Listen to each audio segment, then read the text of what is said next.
Abra sua Bíblia em Êxodo 14. Êxodo 14. Êxodo 14. Vamos pensar um pouco acerca dessa passagem aí do Mar Vermelho. Êxodo 14. Uma passagem assim que já me abençoou demais, irmãos, em momentos assim tão obscuros da minha vida, em momentos de aflição, de angústia, de medo, de incertezas. Esse texto sempre tem sido assim um bálsamo de Gileade na minha vida. Então, Êxodo 14, vamos ler aí alguns versículos a partir do verso 1. Vamos ler até o verso 18, que diz assim: Êxodo 14. Disse o Senhor a Moisés: fala aos filhos de Israel que retrocedam e se acampem defronte de Pi-Hairote, entre Migdol e o mar, diante de Baal-Zefon. Em frente dele vos acamparei junto ao mar. Então Faraó dirá aos filhos de Israel: estão desorientados na terra, o deserto os encerrou. Endurecerei o coração de Faraó para que os persiga, e serei glorificado em Faraó e em todo o seu exército, e saberão os egípcios que eu sou o Senhor. E eles assim fizeram. Sendo, pois, anunciado ao rei do Egito que o povo fugia, mudou-se o coração de Faraó e dos seus oficiais contra o povo, e disseram: que é isso que fizemos, permitindo que Israel nos deixasse de servir? Aprontou o Faraó o seu carro e tomou consigo o seu povo. E tomou também 600 carros escolhidos e todos os carros do Egito, com capitães sobre todos eles. Porque o Senhor endureceu o coração de Faraó, rei do Egito, para que perseguisse os filhos de Israel. Porém os filhos de Israel saíram afoitamente. Perseguiram-nos os egípcios, todos os cavalos e carros de Faraó, e os seus cavalarianos, e o seu exército, e os alcançaram acampados junto ao mar, perto de Pi-Hairote, defronte de Baal-Zefon. E chegando Faraó, os filhos de Israel levantaram os olhos, e eis que os egípcios vinham atrás deles, e temeram muito.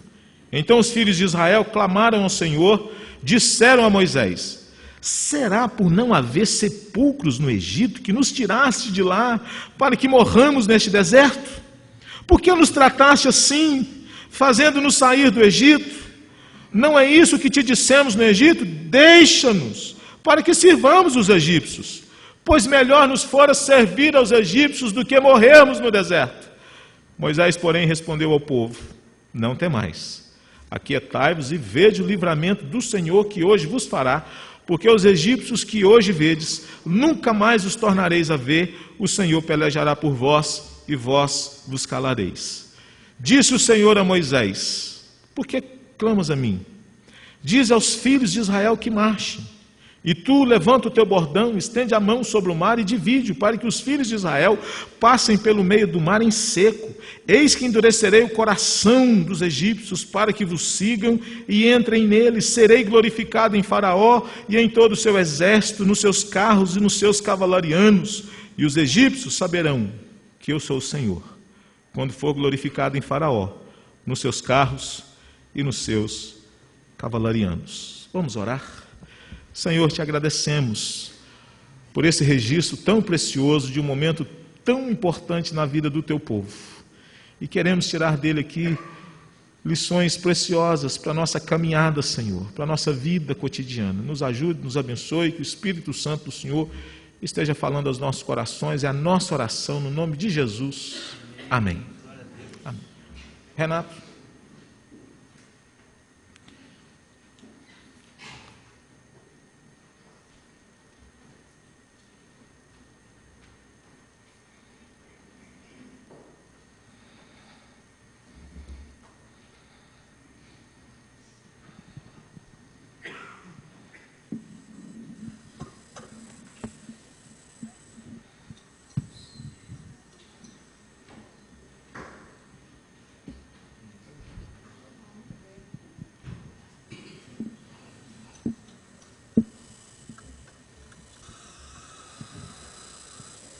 Acelerador, freio, e aqui embaixo são esses pedais, são comandos elétricos, né, de seta, buzina, farol.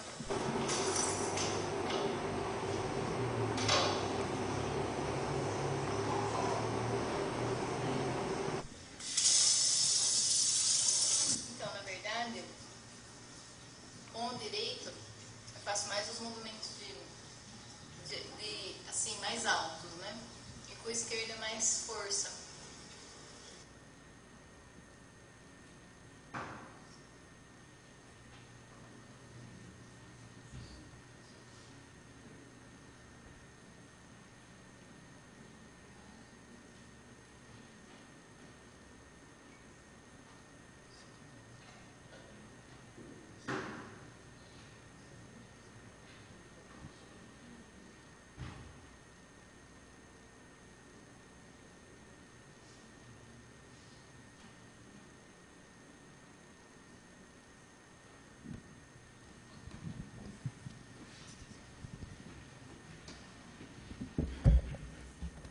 Irmãos,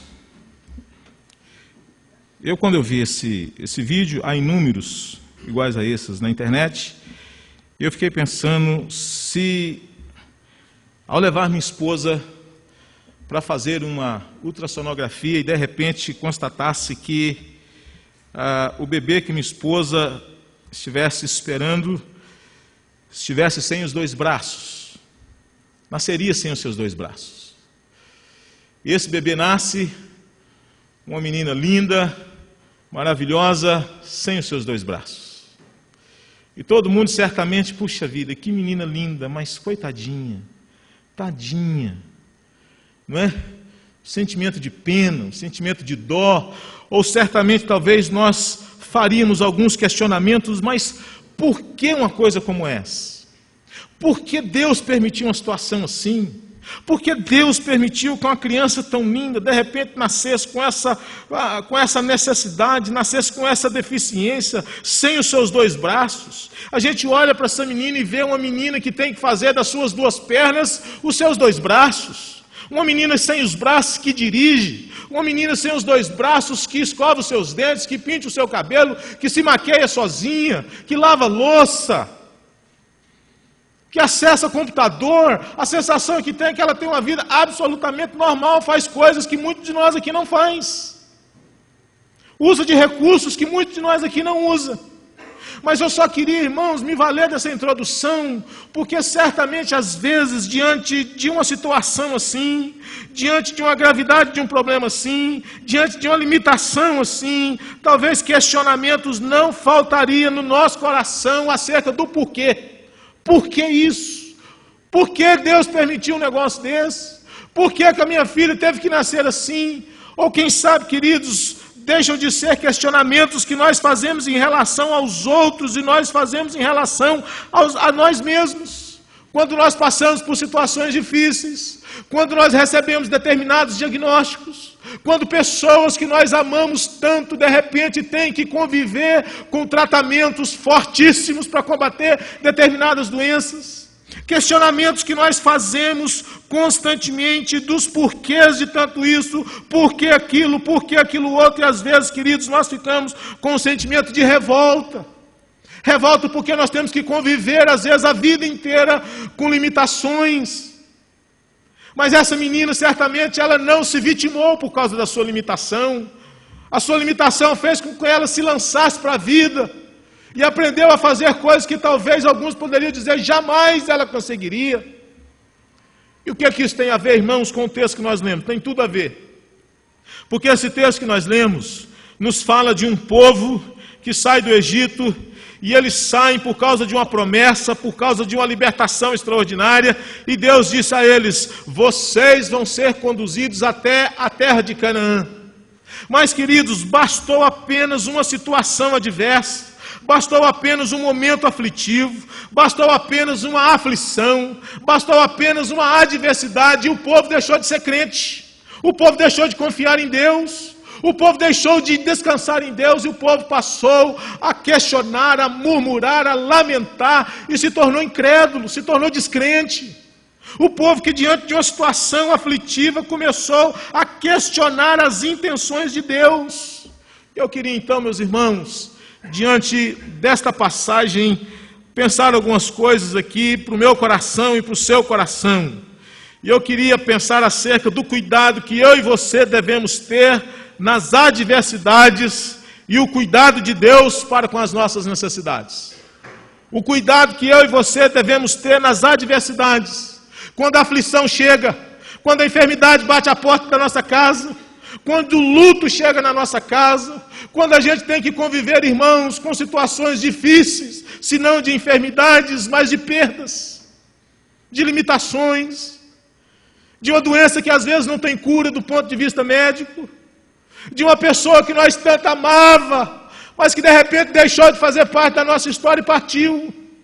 Quais são os cuidados que eu e você precisamos ter quando nós convivemos com uma situação assim, de angústia, de oposição, de aflição, de desespero, de não saber às vezes o que fazer? Quando às vezes a nossa vida se vê assim, simplesmente aos pedaços. E esse texto, queridos, nos ajuda a compreender essas duas coisas. A primeira delas é o cuidado com as adversidades, com as aflições. O que as aflições podem gerar no meu coração e no seu coração?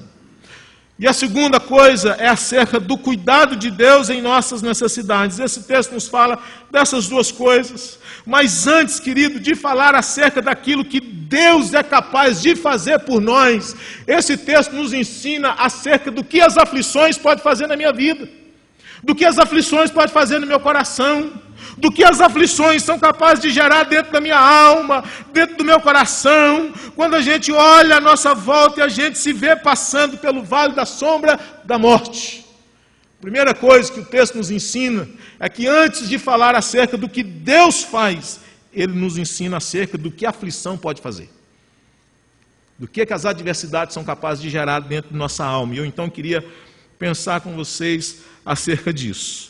E a primeira coisa então, meus irmãos, que eu aprendo com esse texto, é que as aflições podem fazer com que percamos de vista a soberania de Deus, o seu amor e o seu cuidado sobre as nossas vidas. As aflições podem fazer com que percamos de vista que Deus é soberano. Pode fazer com que percamos de vista que Deus nos ama. Pode fazer com que percamos de vista o seu cuidado sobre as nossas vidas. Porque, meus irmãos, se nós olharmos o verso 1 e 2, o Senhor, Ele está dando todas as orientações. O GPS já começou a funcionar aqui. Deus já deu todas as coordenadas acerca do que o povo deveria fazer. Deus estava no controle daquela situação. Deus providenciou aquela situação porque Deus queria manifestar a sua glória, manifestar o seu poder. Mas, queridos, o povo não entendeu assim. O povo não fez essa leitura. O povo não entendeu que Deus estava agindo de maneira soberana, porque o que o povo começou a fazer aqui foi questionar o seu amor. Fez igual o Derek Redmond, da experiência com Deus. Questionou as intenções de Deus, questionou a soberania de Deus, questionou as intenções de Deus e começaram a dizer para Moisés: nós falamos para você que nós não queríamos sair do Egito, nós preferiríamos morrer lá do que morrer nesse deserto. Irmãos, o povo não teve essa percepção, o povo duvidou do cuidado de Deus, duvidou do amor de Deus, duvidou das intenções de Deus, coisas que eu e você fazíamos. Quando a aflição chega, a gente começa a falar: mas por quê? Deus está permitindo um negócio desse? Eu gosto do Salmo 23, porque o salmista diz assim: ainda que eu ande pelo vale da sombra da morte, não temerei mal algum. Ele poderia muito bem dizer o seguinte: o Senhor é meu pastor e jamais permitirá que eu ande pelo vale da sombra da morte. Mas não, ele diz: o Senhor é meu pastor, e ainda que eu ande, porque o vale da sombra da morte pode ser uma realidade, irmãos, na nossa vida. O vale da sombra da morte pode ser uma realidade, será uma realidade enquanto nós estivermos nessa vida.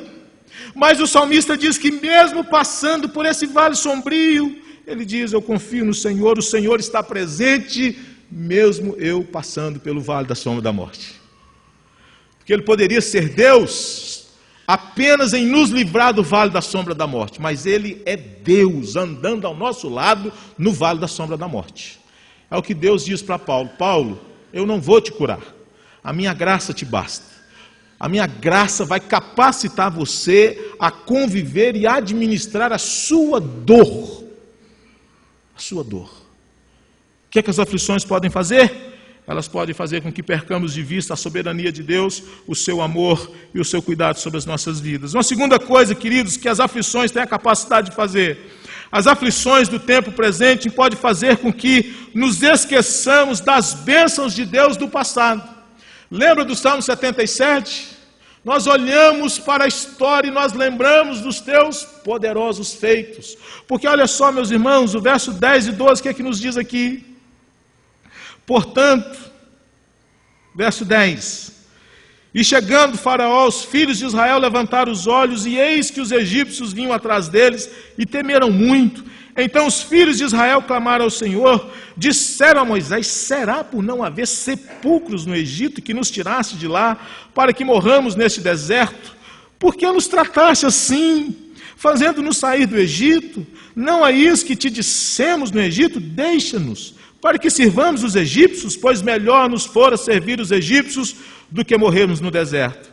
Preste atenção, meus irmãos, que Deus manifestou o seu poder no Egito, que Deus interveio, que Deus fez coisas poderosas, que Deus libertou o seu povo de uma maneira soberana, que Deus libertou o seu povo de uma maneira extraordinária. O povo não tinha razão nenhuma para duvidar, para questionar acerca daquilo que Deus é capaz de fazer.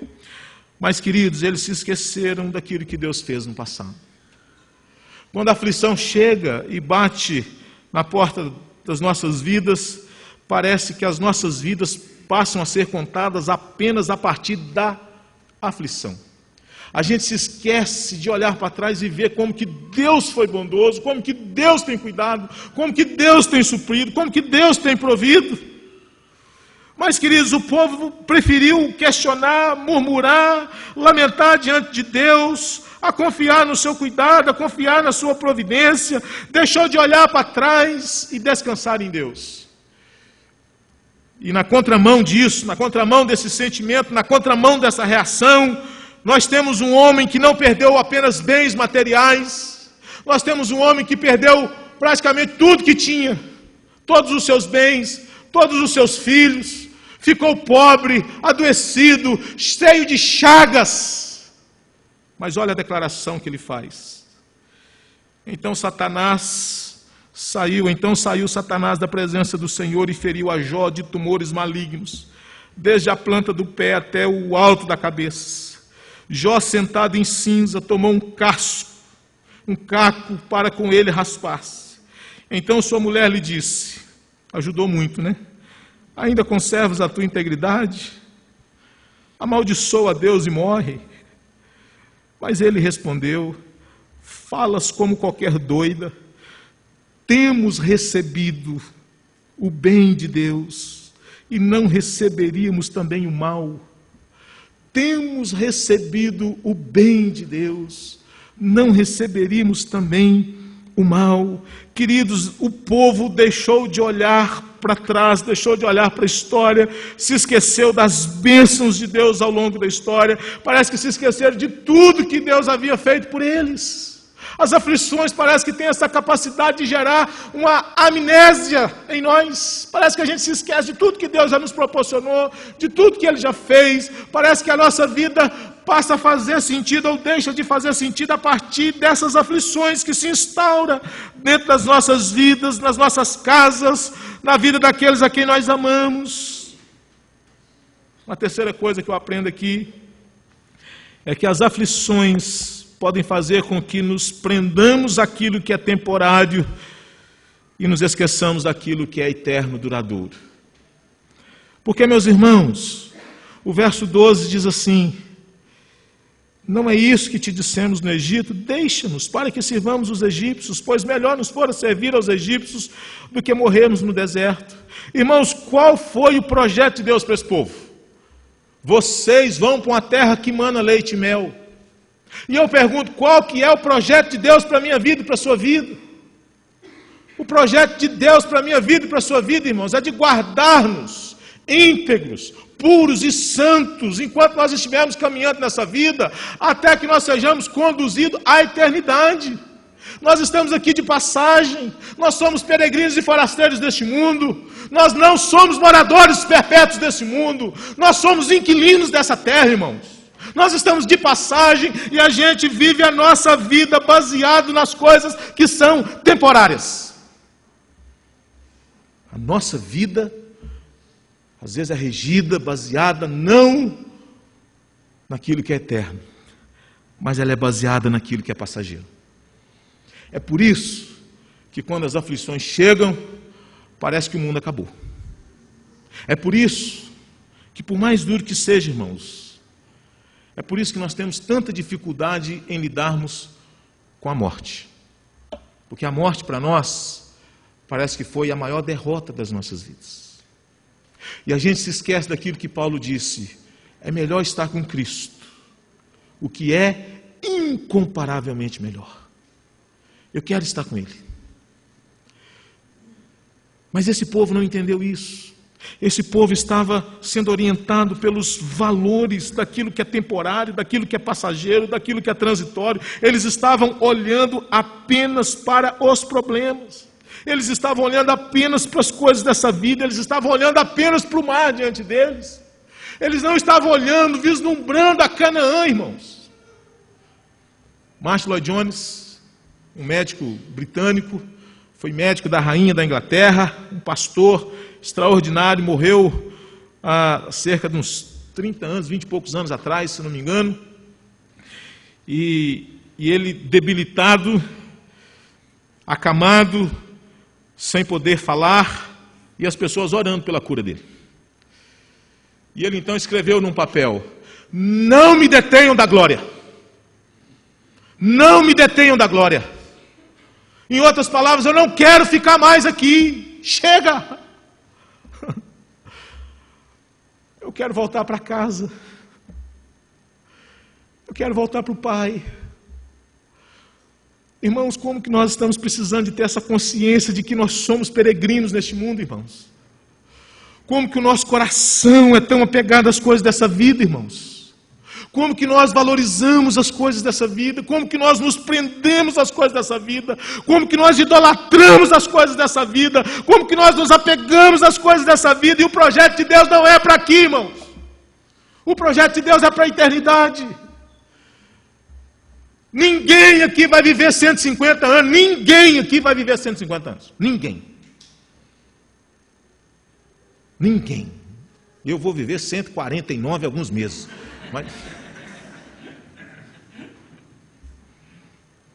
Mas não chego nos 150 de jeito nenhum. Não chego. Não chego. Mas eu tenho que viver essa vida aqui à luz da eternidade. Que eu estou caminhando, caminhando eu vou para Canaã, caminhando eu vou para Canaã, caminhando eu vou para Canaã, glória a Deus, caminhando eu vou para Canaã. Aí tem uma parte: se você não vai, não me peça ir, sai do meu pé se você não quer ir, meu filho, deixa eu ir. Entendeu?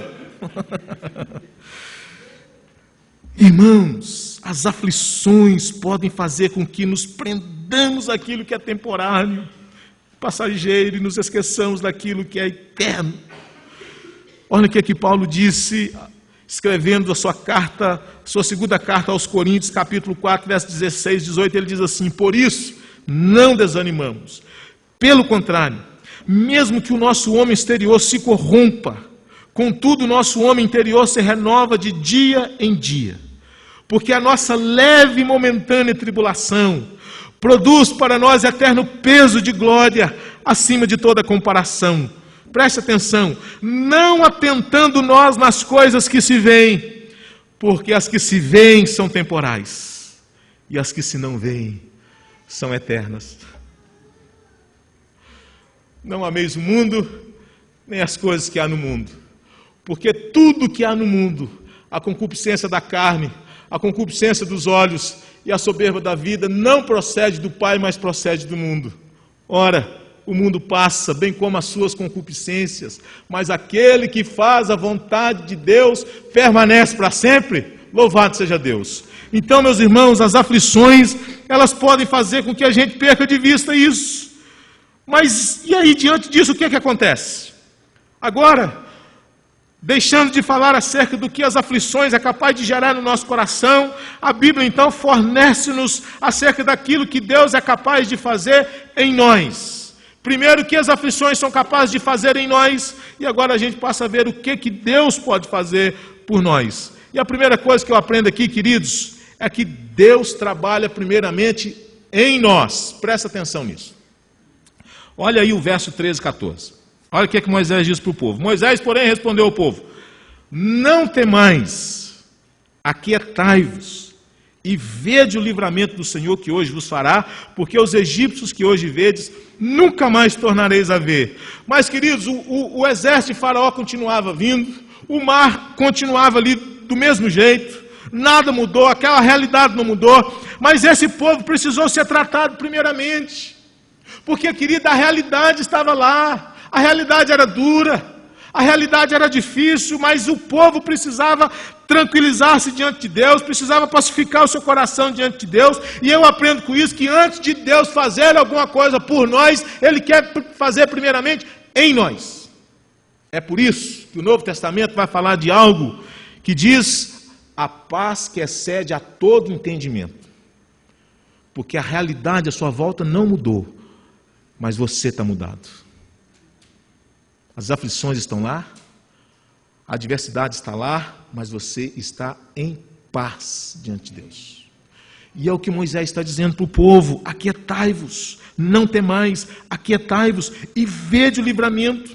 Então, queridos, antes de Deus mudar as circunstâncias, Ele quer mudar o nosso coração. Antes de Deus fazer alguma coisa por nós, Ele quer fazer em nós. Por isso, aquietai-vos. Por isso, não temais, porque, primeiramente, Ele quer mudar e trabalhar no nosso interior para depois trabalhar nas coisas externas. Primeiramente, Deus trabalha em nós. Segunda coisa, Deus trabalha por nós, porque o verso 15 nos diz assim: o Senhor pelejará por vós. Pelejará por vós. Veja, meus irmãos, que por maiores que sejam os nossos recursos, a vitória só é possível porque Deus é quem trabalha por nós. O povo deveria aquietar-se e ver o livramento de Deus. O mérito é de Deus e não deles. Quando entendemos isso, o desespero desaparece, dando lugar a um coração que se aquieta e que se pacifica diante de Deus. Saber que Deus trabalha por nós. Isaías 64:4. Porque desde a antiguidade não se ouviu, nem com os ouvidos se percebeu, e nem com os olhos se viu Deus além de ti, que trabalha para aquele que nele espera.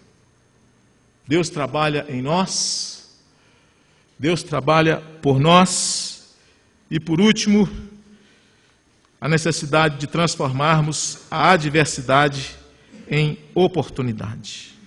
Olha o que a Bíblia diz, irmãos. Diz aos filhos de Israel que marchem. Para onde, irmãos? Para dentro da água. O mar vermelho não tinha se aberto não, meus irmãos, e era mais ou menos mais de 20 quilômetros de travessia. Está certo?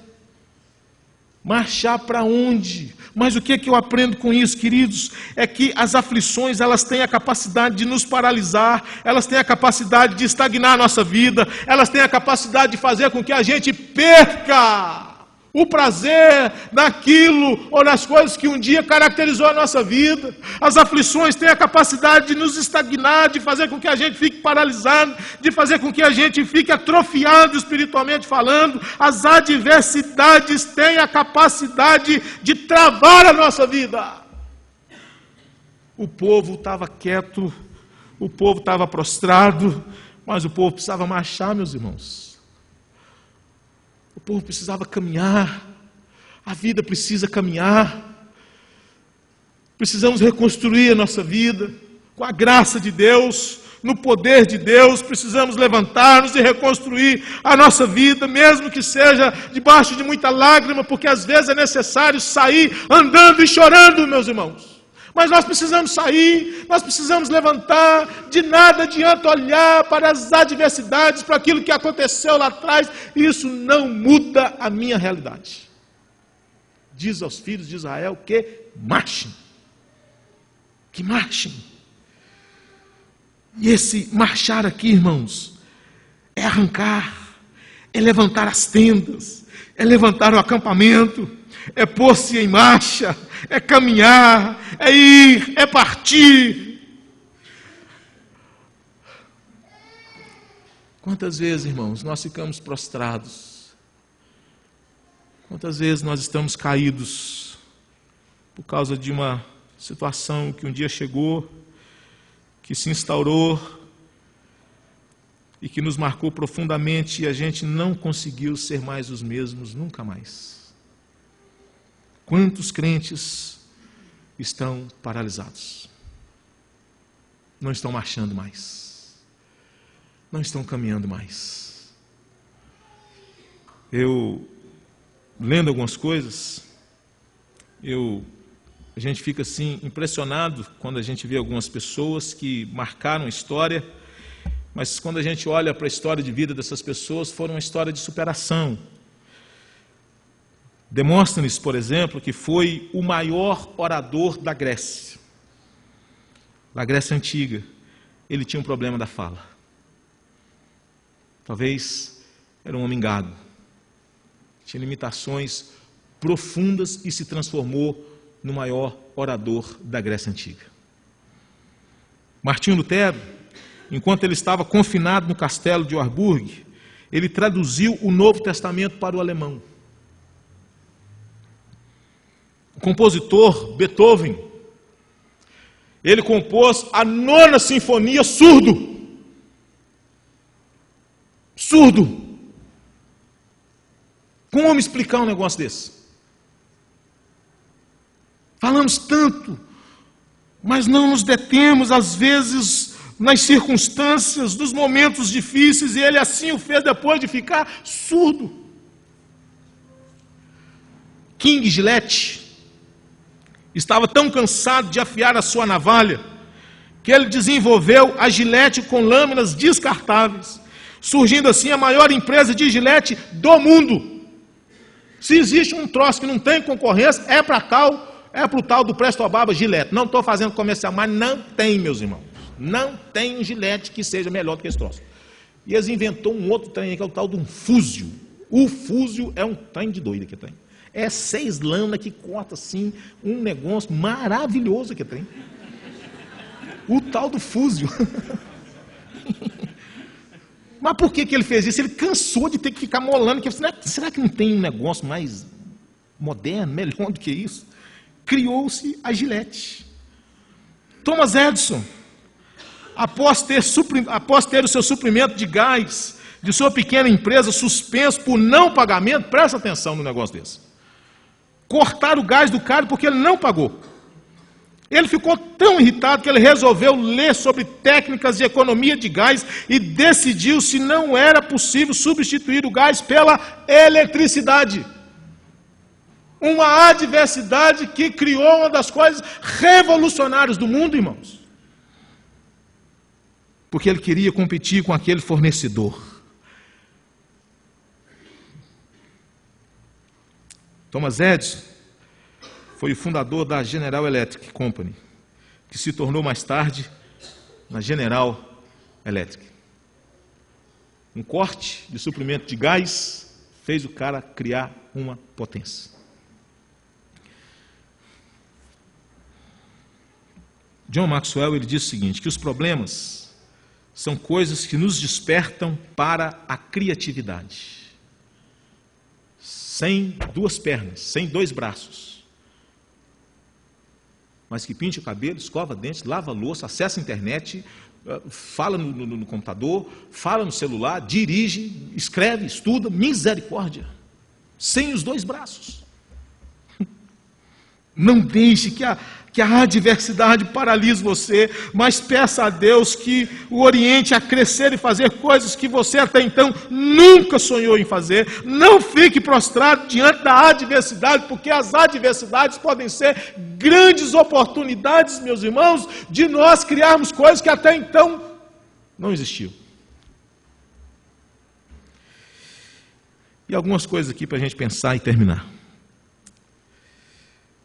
Queridos, a primeira coisa que eu aprendo aqui é que a travessia do mar, ela é entendida e ela foi interpretada pelo apóstolo Paulo como um símbolo da nova vida. A travessia do Mar Vermelho, segundo Paulo, escrevendo a sua primeira carta aos Coríntios, capítulo 10, ele diz que todo aquele povo foram batizados tanto na nuvem como no mar. Significa dizer que aquelas pessoas que passaram pelo Mar Vermelho, aquilo se tornou o símbolo de uma nova vida. Porque êxodo significa passagem para a nova vida. E a pergunta que nós precisamos fazer é muito simples: você já passou por isso? Você já experimentou isso? Você tem convicção de que você está em Cristo? Você vive em Cristo e Cristo vive em você? Já não sou eu quem vive, mas Cristo vive em mim. Segunda coisa, que Deus nos libertou. Que Deus libertou Israel por intermédio de Moisés. Hoje Ele liberta-nos por intermédio de Jesus Cristo.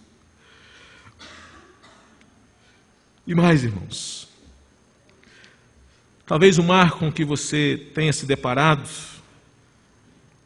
talvez seja um divórcio, talvez seja um diagnóstico, talvez um problema de saúde de um filho, talvez o luto, talvez uma depressão, uma crise familiar, uma solidão. A palavra de Deus para mim e para você é para que marchemos, porque ficar parado olhando para as adversidades não vai mudar a nossa realidade. Diz aos filhos de Israel que marchem, em nome de Jesus. E eu termino, queridos, dizendo o seguinte, que é preciso libertar-nos do passado. O povo tinha saído do Egito, mas não conseguiu sonhar com a maravilha da terra de Canaã. Eles saíram do Egito, mas o Egito não saíram deles. Não saiu deles. Eles não conseguiram pensar como um povo livre, como um povo liberto. Eles estavam ainda presos ao passado. Queridos, o passado nos impede de ver as possibilidades do presente e do futuro. Ficar preso ao que aconteceu pode afetar radicalmente o meu presente e comprometer profundamente o meu futuro. Liberte-se, em nome de Jesus. Amém, meus irmãos? Amém.